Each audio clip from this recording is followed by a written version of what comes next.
예레미야서 말씀을 보는데 공교롭게도 지난주에 목회대학원 강의 내용이 바로 예레미야에 관련된 내용들을 다뤘습니다.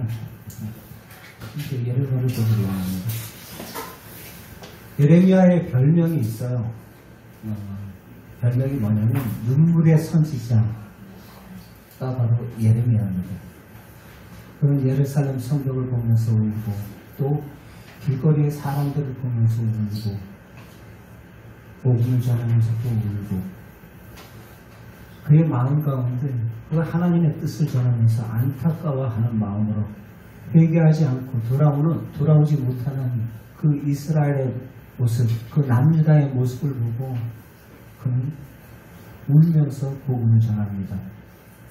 그래서 오늘 제목이 뭐예요? 슬픈 소명자, 슬픈 전도자라고도 말할 수가 있겠죠. 슬픈 전도자. 이 선지자 예레미야는 그 나이 많아서 그가 부름을 받았던 게 아니에요. 하나님의 선지자로 부름을 받았던 것이 아닙니다.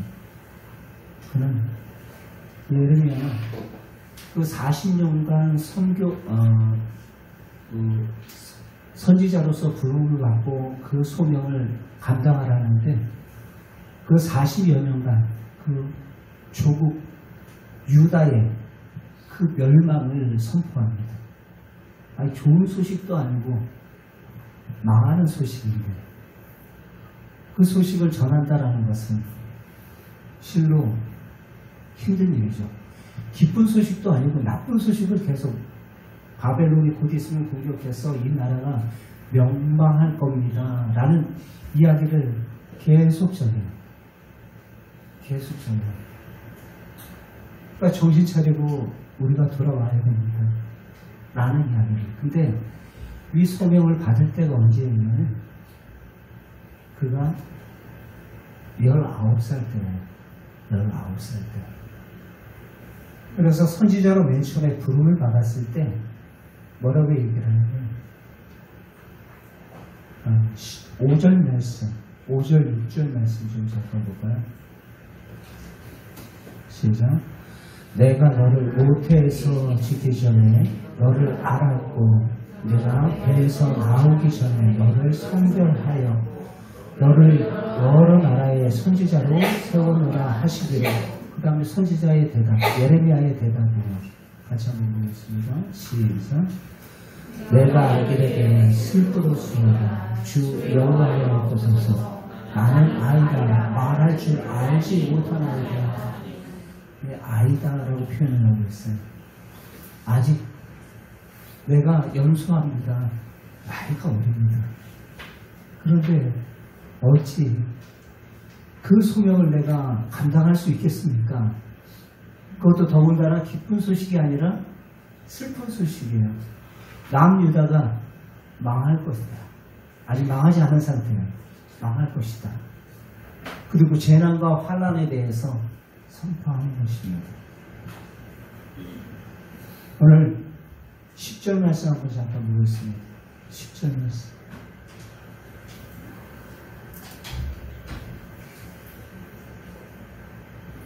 같이 보겠습니다. 시작. 보라, 내가 오늘 너를 여러 나라와 여러 왕국 위에 세워 내가 그것들을 뽑고 파괴하고 파멸하고 넘어뜨리며 건설하고 쉽게 하였느니라 하시니라. 보라 하면서 하나님께서 이야기해요. 근데 이렇게 이야기하면 이걸 전해라는 거예요. 이걸 전해라. 그런데 이 부정적인 언어가 네 동사가 있죠. 어떤 동사야? 뽑고 파괴하고 파멸하고 넘어뜨리며 라는 부정적인 언어죠. 심판하겠다라는 것입니다. 그 다음에 긍정적인 언어는 건설하고 심게 하였느니라. 긍정적인 언어죠. 아까도 얘기했던 것처럼 부정적인 말을 하는 것은 그렇게 쉬운 이야기가 아니에요. 상급자에게 직원을 해준다라는 것, 국민들의 마음을, 국민들의 그 마음을 담아서 위에 나라님에게 직원을 해준다라는 것, 쉬운 일 아니죠. 괜히 그러다가 내 직업이, 내 직책이 잘리지는 않을까. 하나님께서는 예레미야에게 얘기했어요. 걱정하지 마라. 내가 너 입에 해야 할 말을 내가 담아주겠다 라는 이야기를 하세요. 9절 말씀 한번 해볼게요.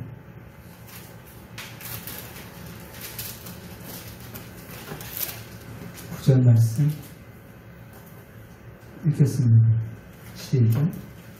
여호와께서 그의 손을 내밀어 내게 계시며 여호와께서 내게 이르시되 보라 내가 내 말을 내게 부어주리라.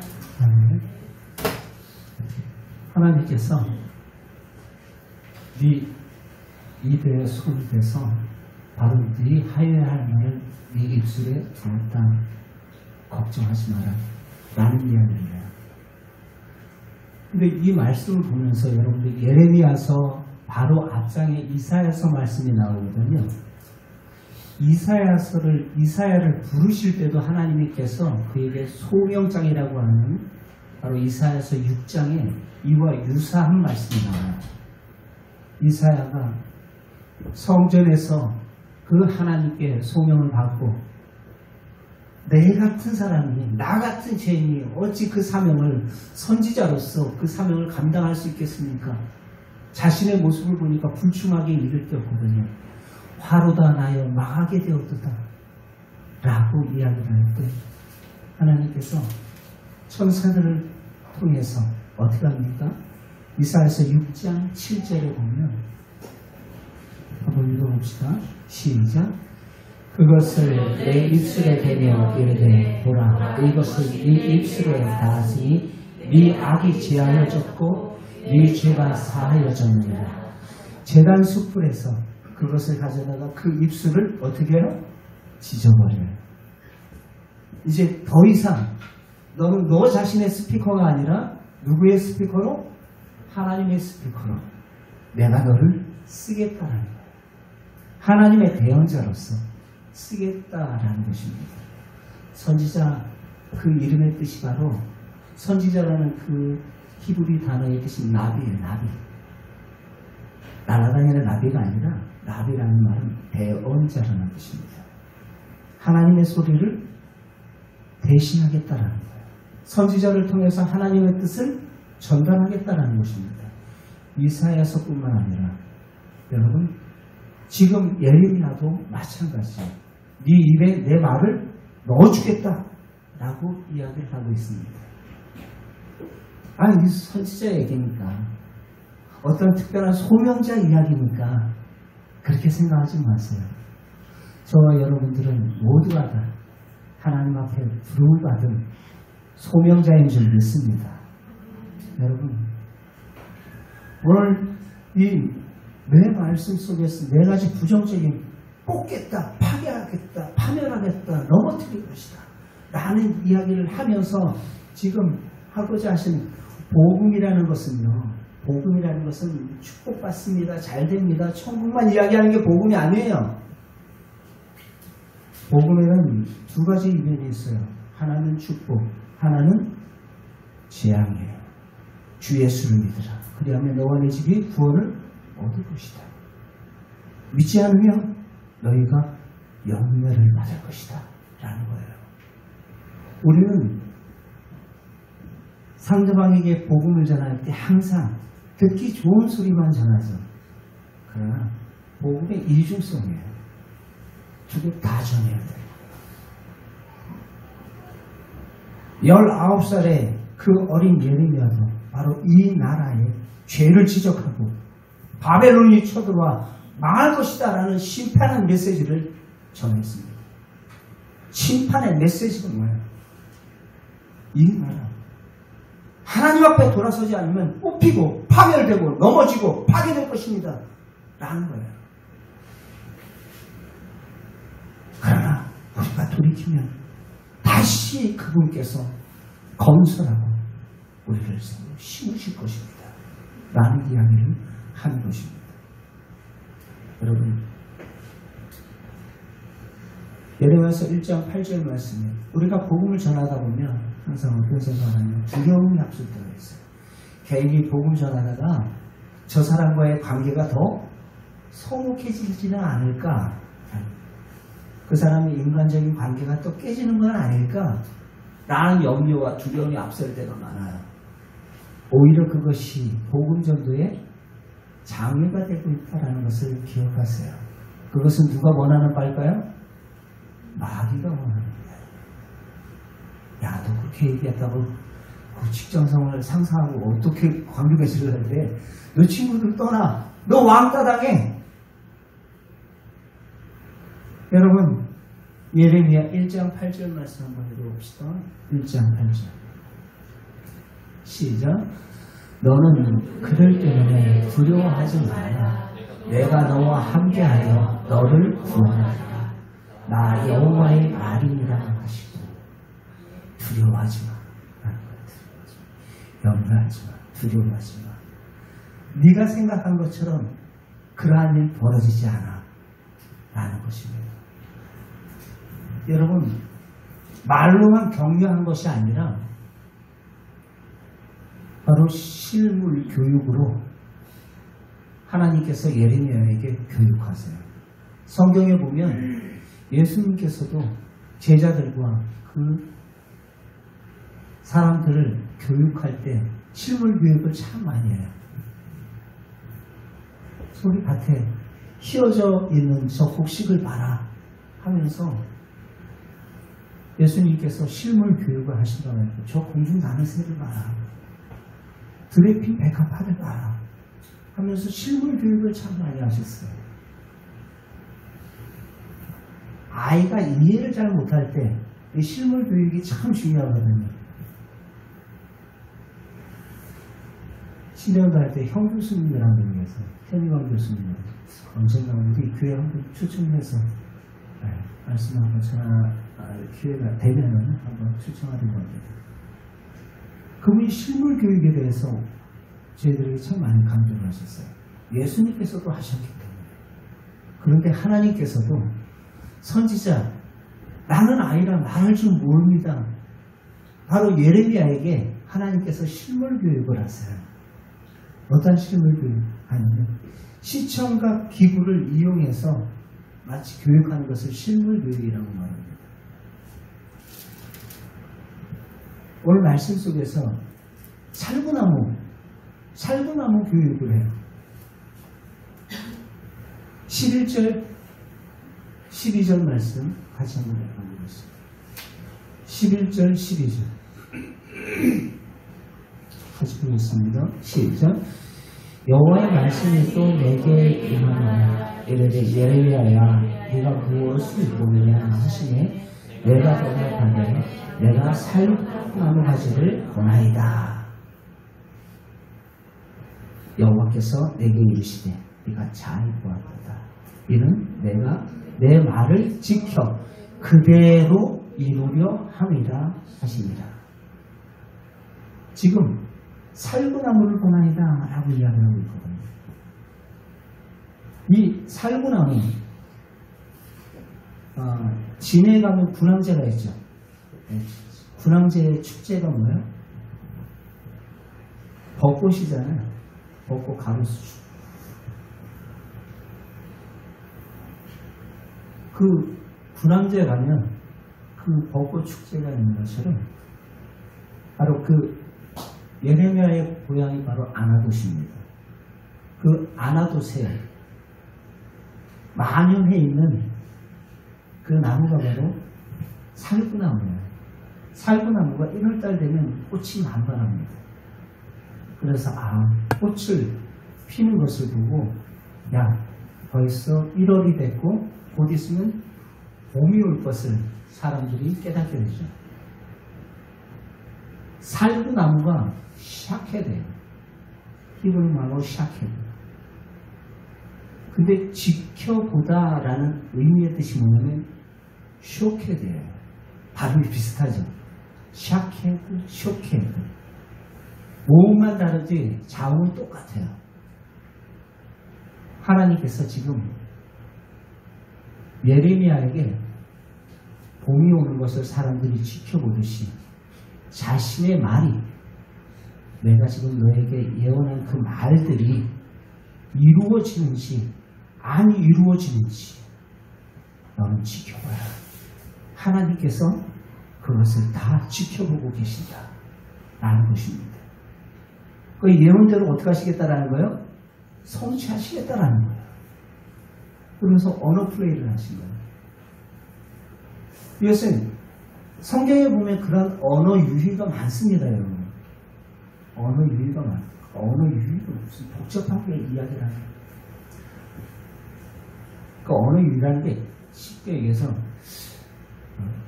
숙자라는 이름이 있죠, 숙자. 네. 우리 숙자 이름만 들으면 별 문제가 없어요. 그런데 성이 노시예요. 그럼 어떻게 돼요? 노숙자예요. 이름이 테나예요. 테나. 근데 성이 안시예요. 주민등록증 나와있죠. 제가 없는 이름을 얘기하는 게 아니에요. 안시예요. 안테나예요. 흉측한 이름도 많아. 왜 이름을 이렇게 줬을까? EBS 교육의 그 국어 선생님 나오는데 이름이 교사가 김수학이에요. 이름이 수학인데 가르치는 거는 국어를 가르치고 있어요. 이게 바로 언어 유희입니다. 언어를 통해서 하나님께서 네 살구나무 보이지? 그래. 쇼케 살펴봐. 이 예언이 이루어지나 안 이루어지나. 지금 그거를 지금 이야기하는 거예요. 예언대로 될 거다라는 거예요. 하나님께서 말씀하신 대로 될 거다라는 거예요. 살구나무가 보이느냐? 먼저 예언하면 예, 보입니다.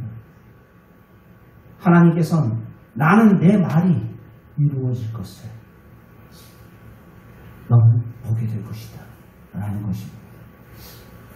유다가 부패하여 이처럼 우상숭배에 빠져 완전히 망할 것 같지만 남은 자들이 돌아오리라. 내 약속은 그대로 이루어질 것을 내가 지켜보고 있다 라는 사실을 잊지 마라 라는 말입니다. 여러분, 복음을 전함에 있어서 우리에게 주신 그 하나님의 그 약속들이 많이 있죠. 예수 그리스도를 통해서 죄사함을 얻고 구원함을 받으십시오. 예수 그리스도를 통해서 그 안에 부활의 생명으로 우리가 영생을 얻습니다. 우리는 그 생명으로 하늘의 상속자가 되었습니다. 모든 것들이 약속대로 이루어질 것입니다. 확신을 가지고 복음을 전하는 거예요. 확신을 가지고. 전도자가 이런 확신을 가지고 복음을 전해야 되는데 확신이 없다면 여러분도 한번 물어볼게요. 여러분들 병원에 갔어요. 그런데 의사가 확신 없는 말을 해 자꾸.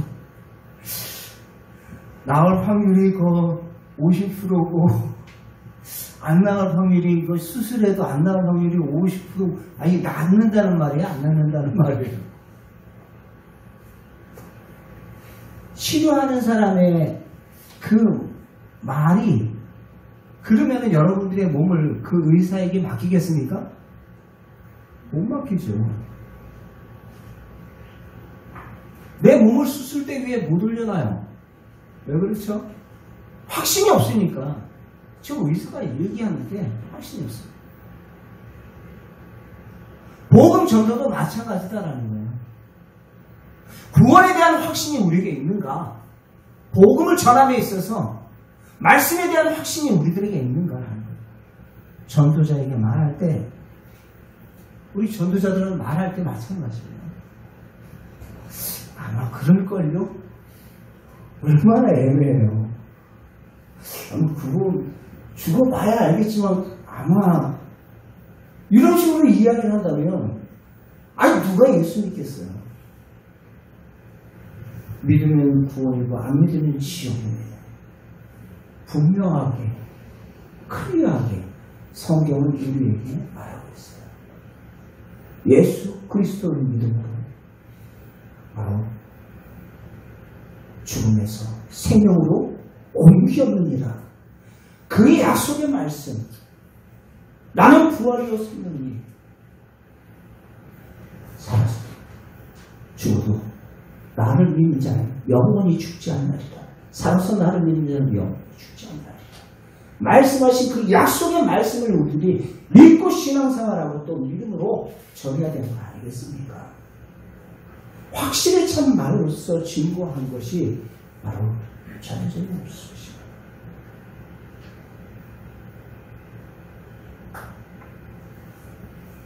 전도할 때 여러분들 그 전도지, 물론 전도지도 중요해요. 그런데 예전에 교회에서 부일자 때 교회에서 목사님이 항상 전도대원들한테 강조했던 게 있어요. 전도 1시간 하면, 예를 들어서 1시간 하면 1시간 기도하고 나가라는 거예요. 1시간 기도하고 나가라. 내 입술의 말로 전하려고 하면 한계에 부딪히게 될 거라는 거예요. 내가 무슨 말을 전할까? 그러다 보면 자꾸 무엇만 전해? 축복의 메시지만 전하는 거예요. 안 믿으면 큰일 납니다. 나는 그러한 말을 전하지 않아요. 왜? 상대방이 듣기 불편해하니까. 근데 예레미야는 그 말을 그 당시 사람들에게 전해요. 심지어는 매를 맞기도 하고 조롱당하기도 하고 그가 감옥에 갇히기도 해요.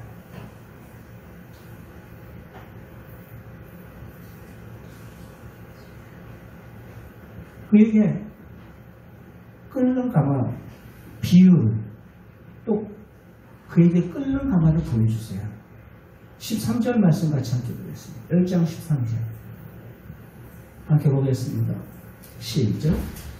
여호와의 말씀이 다시 내게 임하노라. 이르시되 네가 무엇을 보느냐? 대답하되 끓는 가마를 보나이다. 그 위문이 북에서부터 기울어졌나이다 하니. 이 시대적 상황은 어떤 상황이냐면 유다 왕국이 조상 때부터 그 죄가 차곡차곡 축적된 거예요. 차곡차곡 축적돼서 하나님께서 심판을 결단하신 것이 바로 므낫세 왕조. 므낫세 왕에 이르렀을 때 그 우상 숭배가 극에 달하거든요. 그때 하나님께서 가만둬서는 안 되겠다. 그래서 심판 직전에 하셨던 말씀입니다. 바로 물에도 임계점이라는 게 있죠. 100도가 딱 돼야지 물이 끓기 시작합니다. 99도 돼도 별 반응이 없어요. 임계점이 딱 넘어간 순간부터 1도 차인데도 딱 넘어간 순간부터 물이 끓기 시작합니다. 100도가 돼야 돼요. 정확히 100도가 되면 그때부터 끓기 시작합니다. 하나님께서는 지금 우리가 한두 번 죄를 지었다고 심판하시는 분이 아닙니다. 하나님은 오래 참으시는 분이세요. 그들의 조상의 죄부터 계속 축적해요. 우리의 죄에 대한 심판을 참고 참으시다가 물이 99도를 넘어서 100도가 되면 바로 끓기 시작하듯이 주님의 분노가 끓기 시작하고 죄악이 쌓여 극에 달하는 그것이 쏟아져 심판이 임하게 될 것이다 라는 거야. 그걸 지금 네가 끓는 가마를 보느냐 하면서 예레미야에게 지금 말하고 있는 거야. 끓는 가마를 보느냐. 그 끓는 가마가 어디서부터 기울어졌대요? 북쪽에서, 그죠? 북에서부터 기울어졌나이다 라고 이야기를 하고 있어요. 13절. 바벨론 이야기예요. 바벨론이 BC 722년에 유다를 공격해서 유다가 함락됩니다. 여러분, 우리가 죄를 지면 참 무뎌요. 괜찮네? 한번 처음에 할 때는 막 심장이 두근두근 거예요. 처음에 주의를 한번 빼먹으면 막 두근두근거리고 무슨 큰 네? 기죠? 두근두근거리고 왠지 찝찝하고. 그런데 이것이 두 번, 세 번 계속 하다 보면 이제 어느 순간에 그게 익숙해져 버려요. 익숙해져. 마치 화인 맞은 양심처럼. 전도서 8장 11절 말씀을 볼게요. 전도서 8장 11절 말씀. 같이 함께 읽겠습니다. 전도서 8장 11절. 시작. 악한 일에 관한 징벌이 속히 시행되지 아니하므로 인생들이 악을 행하는데 마음이 담대하도다. 마음이 담대하도다. 하나님의 징벌이 즉각적으로 시행되지 않으니까 괜찮네 라는 거예요. 괜찮네. 오히려 내가 잘못했을 때 그 반응이 즉각적으로 오는 것을 여러분들 축복으로 하시기 바랍니다. 혼난다 그러니까 아멘 소리가 작네요. 왜? 잘못되고 그릇된 것을 바로 무엇 하시니까? 고쳐지니까. 지금 악인들이 악한 일을 하는 데 있어서 그것이 바로 하나님의 징벌이 실행되지 않으니까 그 인생들의 마음이 뭐해진다고요? 담대해진대요. 괜찮네. 조금 더 강도 높게, 더 세게. 안 그래요? 여러분들은 안 그렇습니까? 괜찮네. 뜨거운 물에 데거나 불에 타 죽은 시체 매우 처참합니다. 유다의 죄가 지금 99도를 넘어 100도를 지금 향해 넘어가고 있는 거예요. 예레미야야, 네가 지금 보고 있냐? 끓는 가마를 지금 보고 있냐? 라는 거예요. 이것이 쏟아지기 전에 너 가서 전하라는 거야. 말하라는 거예요. 백성을 깨우쳐 돌이키라는 거죠. 14절, 15절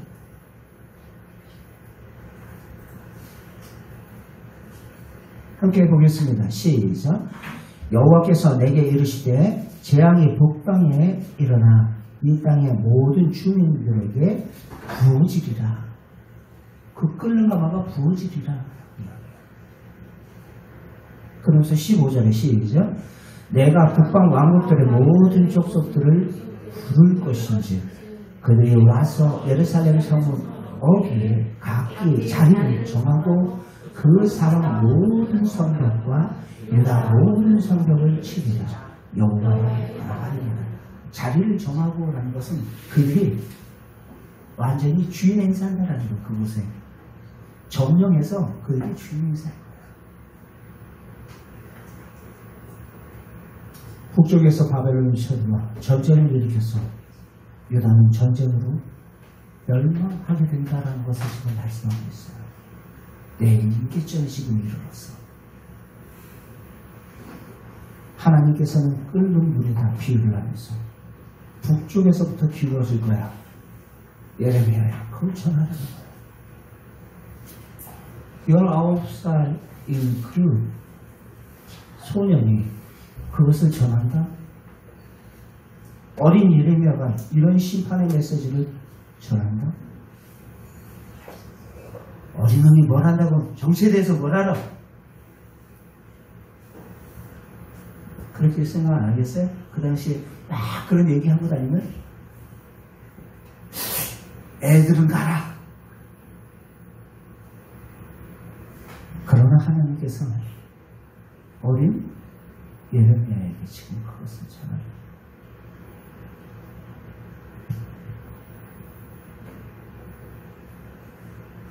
하나님께서 영적으로 암울한 시대에 도리어 여러분들 영적인 그 엘리 제사장이 범죄하고 그 시대가 혼탁해 있을 때 누구를 불러 세워요? 어린 사무엘을 성전에서 부르신 것을 보게 돼요. 디모데전서 4장 12절 말씀 한번 봅시다. 누구든지 네 연소함을 업신여기지 못하게 해라. 바울이 디모데에게 하면서 그 이야기를 해요. 네 연소함, 네가 나이가 어리다라는 것을 업신여기지 못하게 해라. 오직 말과 행실과 사랑과 믿음과 정절에 대하여 네가 믿는 자들의 본이 되어야 된다. 우리 사랑 충만하게 모든 성도 여러분들, 저와 여러분들이 직장에서든 가정에서든 여러분들의 연수함을 업신여기지 못하도록 여러분들의 삶의 모습이 주변 사람들에게 선한 영향력을 발할 수 있는 우리 성도 여러분들 될 수 있기를 바랍니다. 다음 주 설이잖아요. 설날 그리고 가족들끼리 또 막 모이고 막 오순도순 교제의 시간들을 갖죠. 교제 시간들을 가질 때 내가 믿는 사람이면 믿는 사람답게 앞서서 선한 영향력을 끼쳐야지. 얌체마냥 설거지 할 때 딴 데서 그러면 안 되는 거예요. 더 솔선수범해서 더 섬기고 더 상대방을 배려하고 그 모습을 통해서 역시 믿는 사람, 믿는 며느리가 달라. 교회 다니는 사람이랑 달라. 그렇게 해야지. 말만 믿는다고 이야기하지 말아요. 유다의 죄가 이미 100도를 넘어 하나님께서 뜨거운 물을 붓듯이 심판할 때가 이미 다가왔다라는 것을 전하라는 거예요. 너 그 말 전할 때 그들이 싫어할까 좋아할까? 싫어하겠어요? 좋아하겠어요? 싫어하죠. 그래도 전해라. 두려워하지 마. 말씀 봅시다. 17절 말씀 같이 한번 봅시다. 예레미야 1장 17절 시작. 그러므로 너는 네 허리를 동이고 일어나 내가 네게 명령한 바를 다 그들에게 말하라. 그들 때문에 두려워하지 말라. 내가 그들 앞에서 두려움을 당하지 아니하리라. 두려워하지 마. 두려워하지 마. 그들이 지금 살리는 길은 뭐밖에 없어요? 전하는 것밖에 없어요. 그들이 살 수 있는 유일한 방법은 듣고 돌이키는 것밖에 없어요. 복음 전도자가 그러한 배짱이 있어야 돼요. 믿어주세요. 뭐 해주세요. 배짱을 가지고 전하세요. 안 믿으면 당신 하나님과 관계가 끊어지고 우리는 영렬합니다. 담대함을 가지고 복음을 전할 수 있기를 바랍니다. 예수 믿음으로 죄사함을 받고 영생을 얻어 그 영원한 나라에 부활의 생명으로 하늘을 상속받으십시오. 축복을 전하십시오. 그리고 안 믿는 자들에게 예수 안 믿으면 지옥 가고 영원한 형벌을 받게 됩니다. 명예실에서 말하잖아요. 둘째 사망에 처해져야 될 것이다. 노후 대책은 잘하면서 왜 죽은 이후에 사후 대책은 못하느냐라는 거예요. 늙어서 영혼 얼마 받을까? 그거는 관심 많아. 초등에.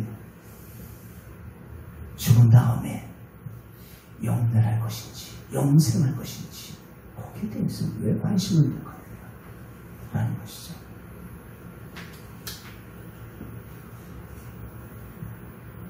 하나님께서는 또 예레미야에게 동임 허리띠 교육을 해요. 실물 교육을 하죠. 우리나라의 17절 말씀 한번 잠깐 볼게요. 17절 다시 읽어보시죠. 시작. 그러므로 너는 네 허리를 동이고 일어나 라고 이야기해요. 너는 네 허리를 동이고 일어나. 내가 네게 명령한 말을 다 그들에게 말해. 내가 너에게 말했던 거, 보여줬던 거 그대로 다 말해. 가감없이 말해. 그러면서 뭐래요? 네 허리를 동이고 결단이에요. 각오하라는 것입니다. 우리나라 한국 참 아름다운 곳이지만 그것을 잊고 우리 좀 설날 때, 일할 때 일하는 것은 여간 불편하지 않아요. 그럴 때 여러분들 그 바지 신발끈에 질질 끌리지 않기 위해서 허리를 동이죠. 일하기 위해서 허리를 딱 동여낸단 말이에요. 17절에 그러므로 네 허리를 동이라 라고 이야기하고 있어요. 복음을 전함에 있어서 그런 각오. 내가 전에도 저 사람 내 말 안 들어주면 어떡하지?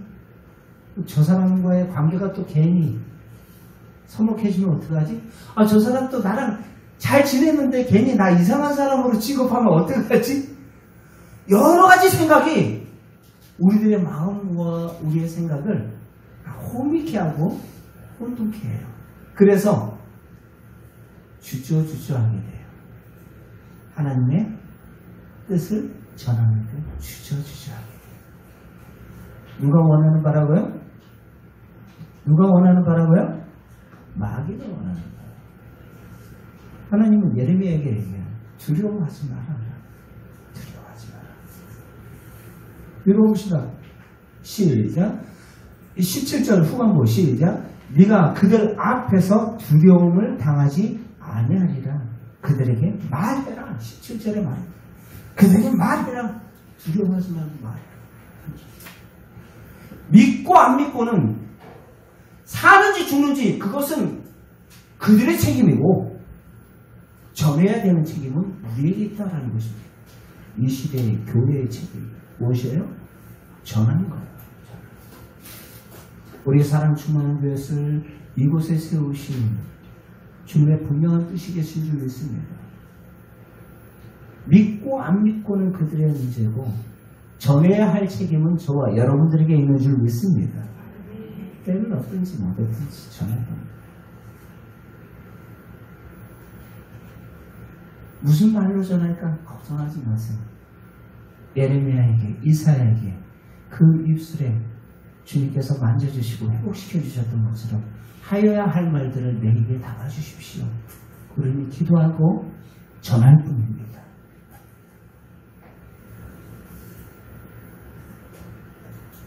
우리는 자꾸 두려움과 염려가 우리의 마음 가운데 자꾸 들어설 때가 너무 많아요. 18절 19절도 보겠습니다. 18절 19절 같이 함께 읽겠습니다. 시작. 보라 내가 오늘 너를 그 온 땅과 유다 왕들과 그 지도자들과 그 제사장들과 그 땅의 백성 앞에서 견고한 성을 세기도 노성이 되게 하였은즉 그들이 너를 치나 너를 이기지 못하리라. 이는 왜냐하면 내가 너와 함께하여 너를 구원할 것임이니라. 여호와의 말이니라. 실제로 그가 복음 사역을 하면서 하나님의 뜻을 전하면서 많은 위기 상황을 만나요. 많은 위기 상황을 만나지만 하나님께서 그를 딱 지켜주세요. 지켜주세요. 그 위험한 상황 속에서. 그런데 그를 해하는 사람들이 주로 누구였는가? 기가 막힌 말이에요. 뭐라고 얘기하냐면 예레미야가 너는 두려워하지 마라. 왜냐하면 내가 너를 성읍과 어떤 성읍? 어떤 성읍이래요? 견고한 성읍이라고 표현하았어요. 견고한 성읍. 그리고 기둥. 어떠한 기둥이요? 쇠기둥. 어떠한 성벽이요? 예, 노성벽. 즉 다시 말해서 어떠한 공격에도 너를 지켜줄 거야 라는 거야. 그들이 너를 치나 너를 이기지 못하리라. 여기서 그들은 누구를 가리킬까요? 그들은 앞에 나와 있는 왕, 지도자, 제사장, 종교 지도자들 다 이야기하는 거예요. 총체적으로 다 누구를 공격한다라는 거예요? 예레미야를 공격한다는 거예요. 예레미야가 하나님의 뜻을 전파하는데, 선포하는데, 그것을 지금 많은 사람들이, 총체적으로, 정치주인들이, 종교 지도자들이, 그다음에 많은 백성들이 막 같이 공격을 하는 거예요. 그러나, 걱정하지 마. 내가 너로 견고한 수고, 세계도, 또 장벽,